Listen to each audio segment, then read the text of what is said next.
You don't get to invent authority just because everyone else is afraid of it. Those were the last words I expected to say before 3 police cruisers rolled into my driveway on a quiet Tuesday morning. The smell of fresh-cut grass drifted across the neighborhood as automatic sprinklers hissed in perfect rhythm, and somewhere behind me a lawn mower hummed like nothing unusual was happening. But every curtain on the street had already moved. Every neighbor had found a window to watch the show. Linda Ashcroft stood beside the entrance monument with a clipboard pressed against her chest like it was a badge, wearing a crisp white blouse that somehow matched the polished SUV parked behind her. The smile on her face wasn't friendly. It was the kind of smile people wear when they believe they've already won. She pointed straight at me before the officers had even stepped out of their vehicles. "That's him," she announced loudly enough for half the block to hear. "He's refusing to follow HOA rules and trespassing inside a private community." One officer adjusted his hat and walked toward me while another glanced around at the growing crowd. I could hear gravel crunch beneath their boots and the distant bark of a dog somewhere across the cul-de-sac. I simply folded the property survey back into its envelope and rested it on the hood of my truck. My coffee was still warm enough to send steam into the cool morning air. "Sir," the officer said calmly, "we received a complaint that you're refusing to comply with neighborhood regulations." I nodded once. "That's correct." Linda crossed her arms, clearly expecting the next sentence to be an apology. Instead, I looked directly at the officer and said, "I'm not a member of the HOA." A wave of murmurs rolled through the neighbors standing along the sidewalks.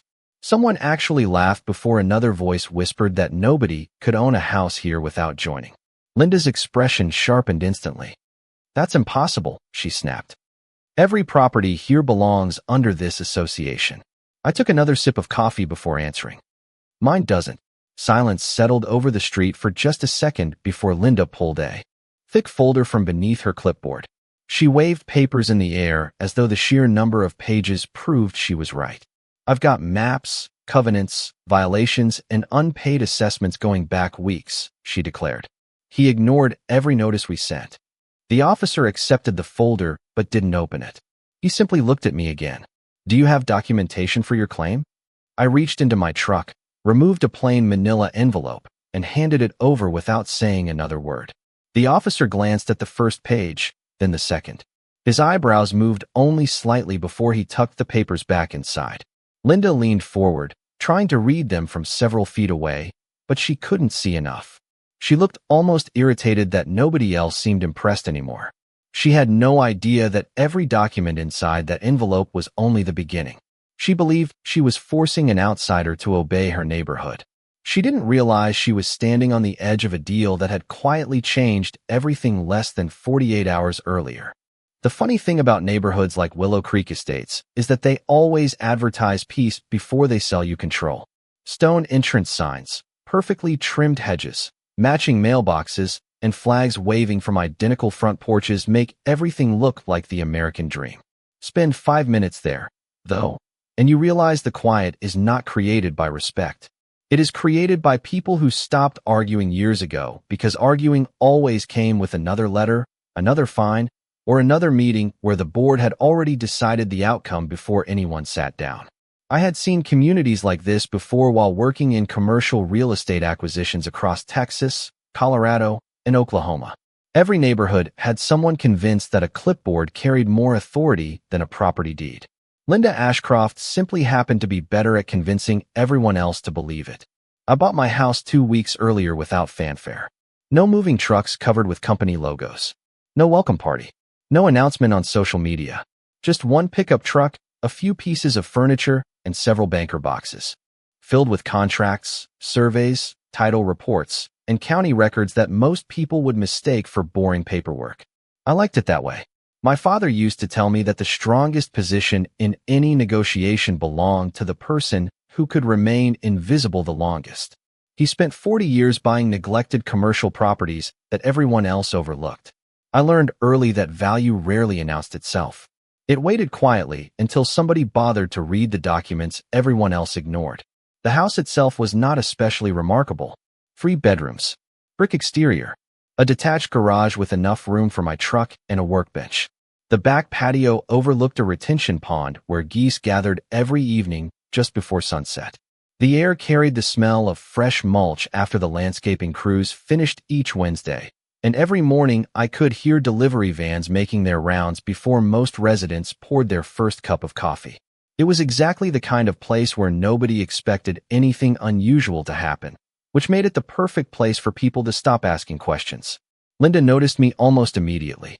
Before I had unpacked every box, there was already a bright yellow envelope tucked beneath my windshield wiper, welcoming me to the association and reminding me about architectural approval forms, parking regulations, clubhouse access policies, and mandatory membership documentation. The language was polite on the surface, but every paragraph carried the same message. We decide what happens here. I never replied. Not because I wanted a fight, but because I prefer facts over arguments. Every letter she mailed went into a labeled file folder. Every notice was scanned and stored. Every conversation happened where security cameras could see us. While Linda believed she was building a case against a stubborn homeowner, I was quietly building a timeline. The interesting part was never what she wrote. It was what she assumed. She assumed I had purchased nothing more than a single house on a quiet street. She assumed I had signed the same documents everyone else had signed. Most importantly, she assumed the closing that transferred my front door had been the only closing that mattered that week. That assumption was about to become the most expensive mistake of her entire career. By the end of the first week, Linda had transformed my quiet move into the neighborhood's favorite conversation. I could feel eyes following my truck every time I turned onto the street. The faint scent of fresh coffee drifted from front porches each morning as neighbors paused halfway through watering flower beds just long enough to watch what I would do next. Nobody came over to introduce themselves. Nobody asked if I needed help settling in. They simply observed, waiting to see whether the new guy would eventually surrender like everyone else apparently had. Linda made sure the pressure never stopped. Every few days, another certified envelope appeared in my mailbox. One claimed I had failed to register with the architectural committee. Another demanded payment of initiation fees that supposedly applied to every homeowner. Then came a notice warning that my pickup truck violated community appearance standards because it displayed magnetic signs from a property inspection company I occasionally consulted for. I smiled when I read that one because the magnets had been removed before I ever parked in the driveway. She was documenting assumptions instead of facts. The paper even carried a deadline printed in bold letters, followed by language threatening additional penalties if I failed to comply. Every envelope joined the growing stack inside my office filing cabinet. I scanned each page, recorded the delivery date, and saved digital copies in chronological order. My cameras quietly documented every visit to the mailbox as well. Experience had taught me that details become valuable long before anyone realizes they matter. The next move came on Saturday afternoon while I was assembling patio furniture beneath a clear blue sky. The rhythmic tapping of my socket wrench mixed with children laughing somewhere near the community pool when a white golf cart rolled into my driveway without invitation. Linda stepped out carrying another clipboard along with two board members who never introduced themselves. One wore mirrored sunglasses. The other carried a tablet already opened to what looked like violation records. Linda folded her hands and spoke with the confidence of someone delivering a final warning instead of beginning a conversation. She informed me that my refusal to cooperate had forced the board to suspend my access to neighborhood amenities immediately. She explained that additional legal action would follow if I continued ignoring official correspondence. I asked one simple question. Which document gives the board authority over my property? The three of them exchanged quick glances before Linda answered with a rehearsed smile. Our governing documents cover every home in this community. I nodded politely. Can you show me the recorded instrument that includes my parcel? Her smile paused for barely a second. It was almost impossible to notice unless you were looking for it. Instead of producing a document, she changed the subject and warned me that attorneys were expensive. I thanked her for the advice and returned to tightening another bolt on the patio chair. The silence irritated her far more than any argument could have. As the golf cart drove away, I noticed one of the board members looking back at my house instead of at me, almost as though he had begun wondering why I kept asking about recorded documents instead of association rules. He was asking the right question. Unfortunately for the board, Linda never stopped long enough to ask it herself, and that small difference was quietly steering every one of them toward a meeting they would never forget. Monday morning arrived with low gray clouds hanging over Willow Creek estates, and the smell of damp pavement lingered in the cool air after a brief sunrise shower. I had barely finished organizing a shelf inside my garage when another certified envelope landed against my front door with a dull thud. This one felt heavier than the others. Inside was a formal demand from the association's attorney claiming I owed thousands of dollars in accumulated assessments, administrative fees, late charges, and legal expenses. According to the letter, I had 10 business days to comply before additional legal remedies would begin. I read every page twice, then placed the entire packet into the same filing cabinet where every previous notice already waited in perfect chronological order. By lunchtime, my security cameras captured Linda walking slowly along the sidewalk with 2 board members, occasionally stopping to point toward my house while speaking to curious neighbors. The performance was almost theatrical. Every gesture suggested she wanted the entire community to believe the matter had already been settled. That afternoon, I drove to the county recorder's office instead of responding to the letter. The familiar scent of old paper, printer toner, and polished wood filled the building as clerks quietly processed deeds and easements behind thick glass windows. I requested certified copies of several recorded instruments that I already possessed simply to confirm nothing had changed since closing. Everything matched exactly as expected. I thanked the clerk, collected the stamped documents, and returned home without contacting the association or its attorney. 2 days later, another surprise arrived.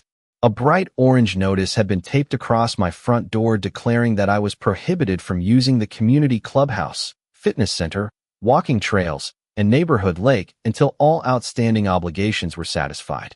The irony almost made me laugh because I had never stepped inside any of those amenities.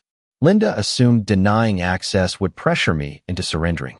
Instead, she was simply creating another timestamp for my records. On Friday evening, the board hosted its monthly meeting inside the clubhouse. I did not attend, but the meeting was live-streamed through the association website for residents. I watched quietly from my home office with a legal pad resting beside my keyboard. Linda devoted nearly 15 minutes to discussing what she described as a homeowner refusing to respect community standards. She never mentioned my name directly, yet every detail clearly pointed toward me. She displayed photographs of my house, copies of violation notices, and a neighborhood map highlighted in bright yellow. Then she announced that the board had unanimously authorized its attorney to pursue every available remedy. Several residents nodded in agreement, although I noticed one older gentleman raising his hand to ask whether my property had actually signed the same declaration as everyone else. Linda answered quickly without displaying a single document. She simply assured the room that the legal department had confirmed everything. The question disappeared almost as fast as it had been asked. I closed my laptop, placed another dated note inside my growing file, and looked toward the unopened envelope resting on my desk. It had arrived by overnight courier only an hour earlier from downtown. Inside was a finalized document I had been waiting to receive for weeks. The ink was barely dry. The signatures had all been recorded, and not one person sitting inside that clubhouse realized the legal landscape beneath their feet had quietly shifted before that meeting even began. The next week passed with almost mechanical precision, as though everyone in Willow Creek Estates had accepted that I was the neighborhood's newest problem. Every morning, another resident slowed down while walking a dog or collecting a newspaper, hoping to catch a glimpse of whatever confrontation might happen next. The air carried the familiar scent of pine straw after the landscaping crew refreshed the common areas, and the steady buzz of leaf blowers echoed through the streets before fading into the distance. Life continued exactly as it always had for everyone else. For me, every quiet day added another page to a file that was becoming far more valuable than anyone realized. Linda never stopped sending notices. She simply changed the wording. The latest letters no longer asked me to cooperate. They informed me that I had already violated additional community standards by refusing to respond. Every unanswered envelope somehow became evidence against me in the association's growing narrative. She even included photographs showing my truck parked in my own driveway, claiming repeated noncompliance with parking regulations despite the fact that my vehicle never blocked sidewalks, streets, or neighboring property. Each accusation rested on the same assumption: that had been driving every decision from the beginning. Nobody ever paused long enough to confirm whether the association actually possessed the authority it insisted it had. One afternoon, I noticed a black sedan parked across the street for nearly an hour.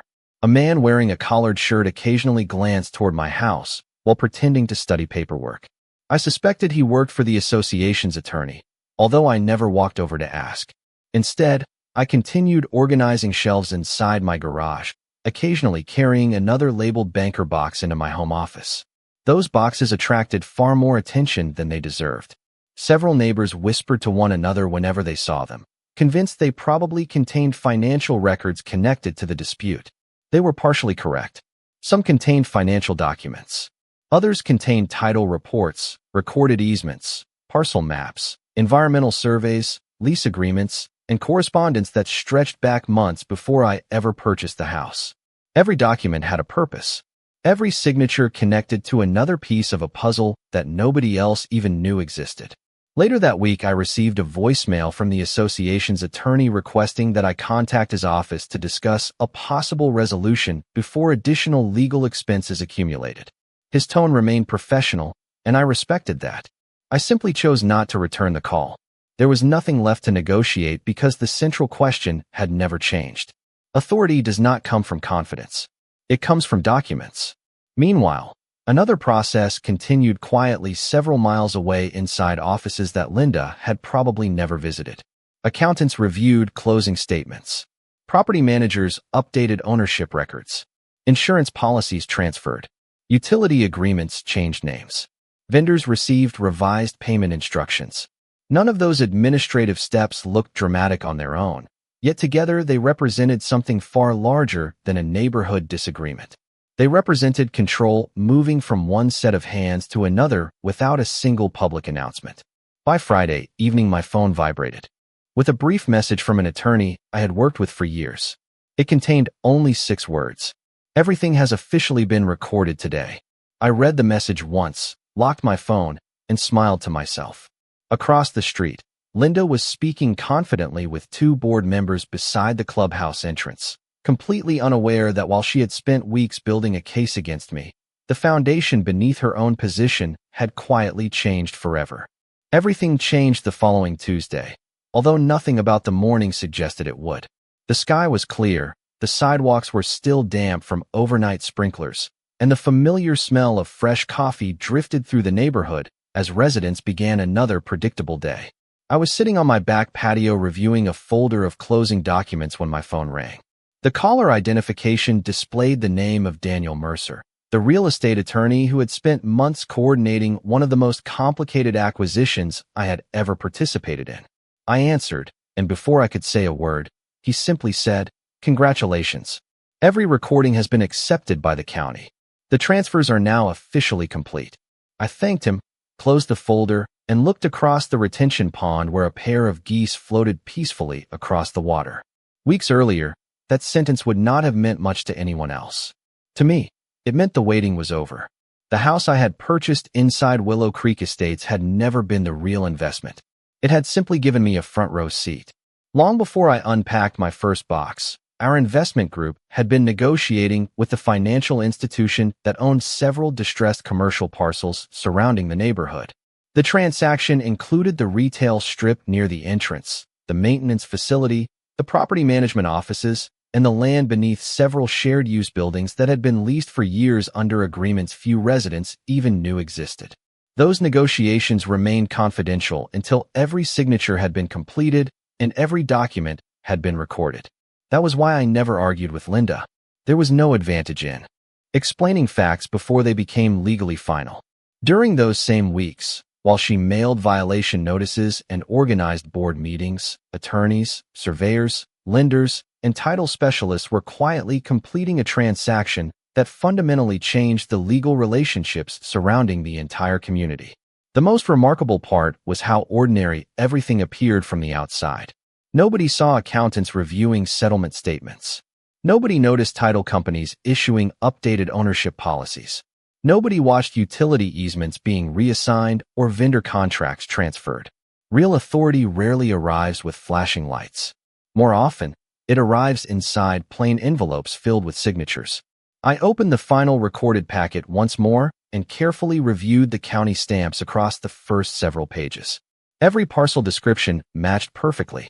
Every legal description had been verified. Every transfer had become part of the public record. For the first time since moving into the neighborhood, I allowed myself to relax. The puzzle was finally complete. Linda still believed she was dealing with one stubborn homeowner refusing to acknowledge association rules. In reality, she had spent the past month escalating a conflict with the authorized representative of the company that now owned property her board relied upon every single day. She did not know it yet because no formal notices had been delivered. Those would arrive through proper legal channels exactly as the agreements required. I closed the folder, placed it beside the others inside my office, and looked through the front window just as Linda's white sport utility vehicle rolled slowly past my house. She never glanced toward me. She looked completely confident, probably planning her next violation letter. I could not help smiling because, for the first time since this began, I knew something she did not. The conversation was no longer about whether I belonged in her neighborhood. Very soon, the entire board would discover that they had been directing demands towards someone they would soon be required to address in a completely different capacity. The official notices began, arriving 3 business days later, exactly on schedule. They did not come from me. They came from Daniel Mercer's law office, delivered by certified mail to the association, its property management company, and every board member individually. I never watched them being opened, but I did not need to. By noon, my phone remained unusually quiet, something that had not happened since I moved into Willow Creek Estates. No fresh violation notices appeared on my front door.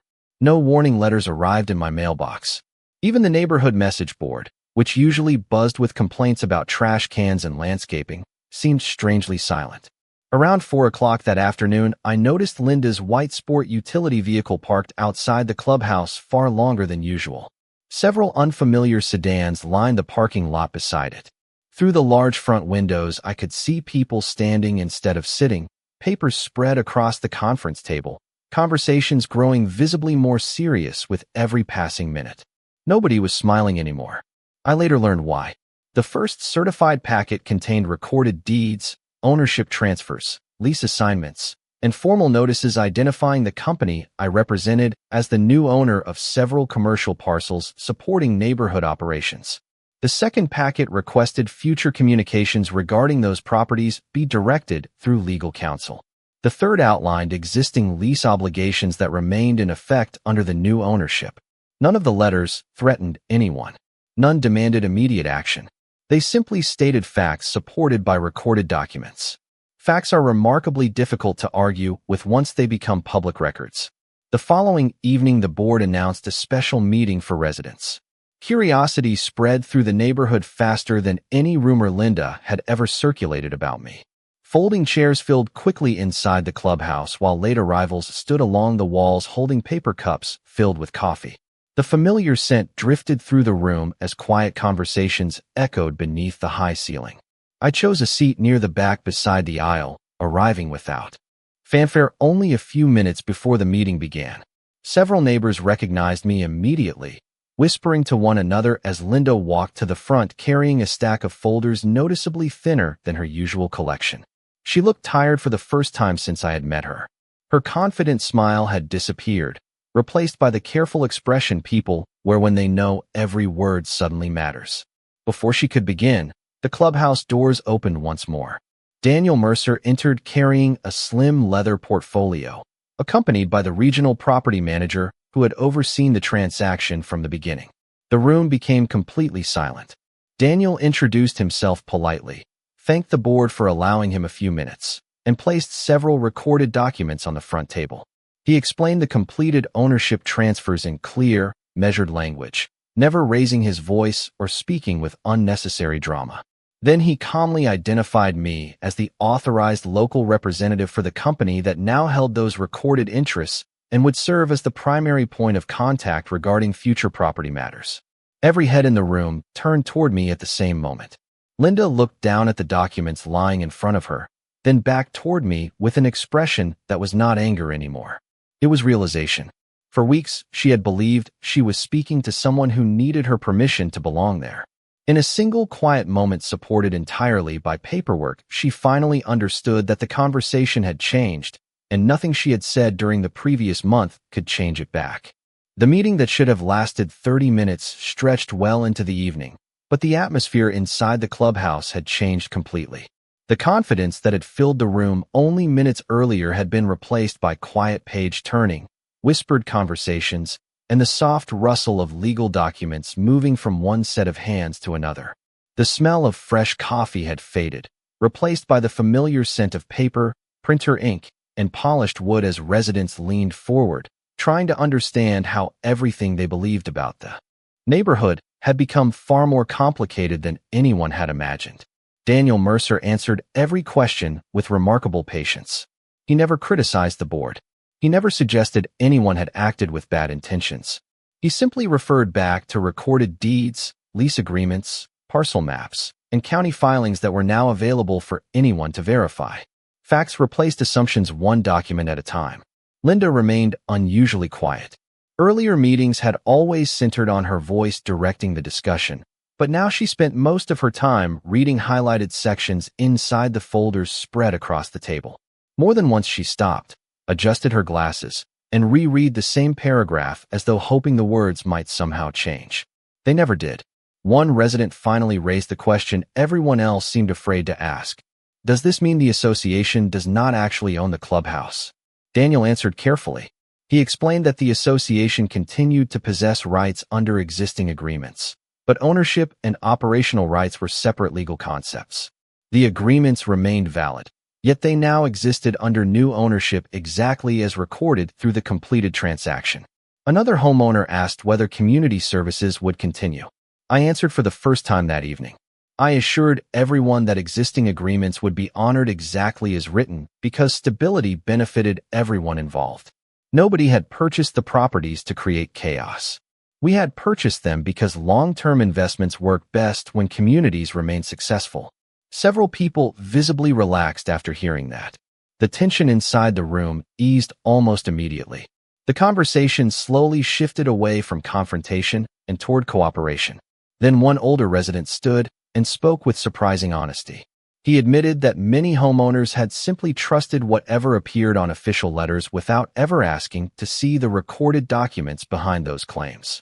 A few others quietly nodded in agreement. Linda looked toward him but did not interrupt. For the first time since I had moved into Willow Creek Estates, nobody seemed interested in assigning blame. They wanted clarity instead. Before the meeting concluded, Daniel recommended that future communications between the association and our company follow established legal procedures to avoid unnecessary misunderstandings. Every board member agreed without objection.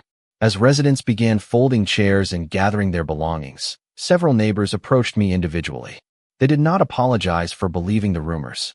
Instead, they introduced themselves properly, shook my hand, and welcomed me to the neighborhood they thought they already understood. Walking back to my house beneath the warm glow of the streetlights, I realized the greatest change had nothing to do with ownership records or legal filings.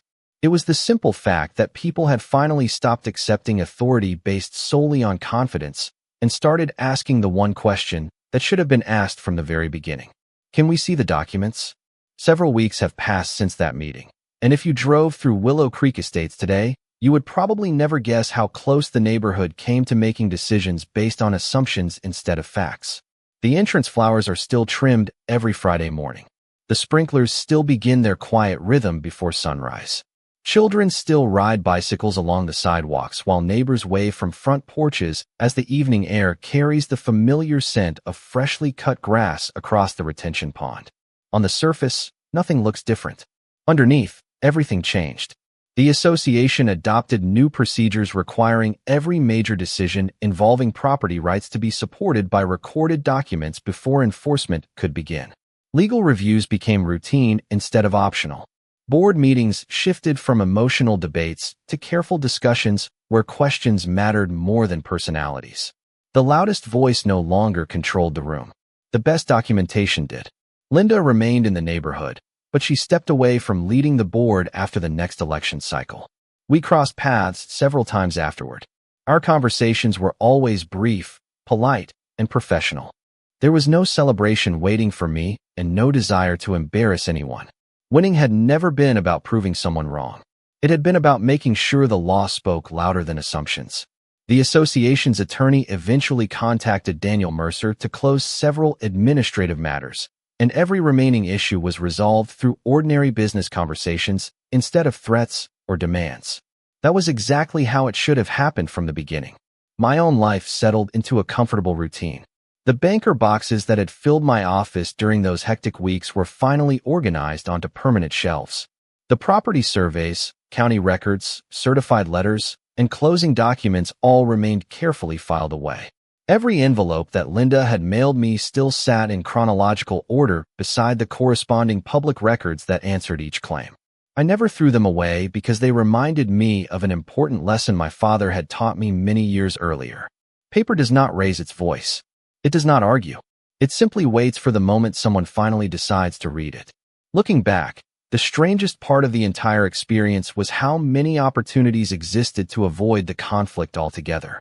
A single request to review the recorded parcel map would have answered the central question before the first violation notice was ever printed. One careful conversation could have replaced weeks of unnecessary letters, legal expenses, and public misunderstandings. Instead, confidence filled the space where curiosity should have been. That difference changed everything. Every detail from those first days eventually found its place.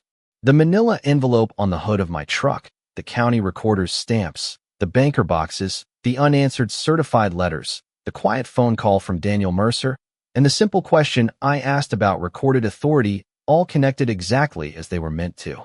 Nothing dramatic had been hidden. The truth had been sitting inside ordinary documents from the very beginning. Whenever people ask me what really happened in Willow Creek Estates, I never tell them that I outsmarted anyone. I tell them something much simpler. Authority is never created by a clipboard, a title, or the confidence to speak the loudest. Real authority is earned through preparation, patience, and facts that can stand on their own long after the conversation ends. In the end, nobody needed to lose for justice to be served. The documents spoke for themselves, and once they did, everyone finally listened.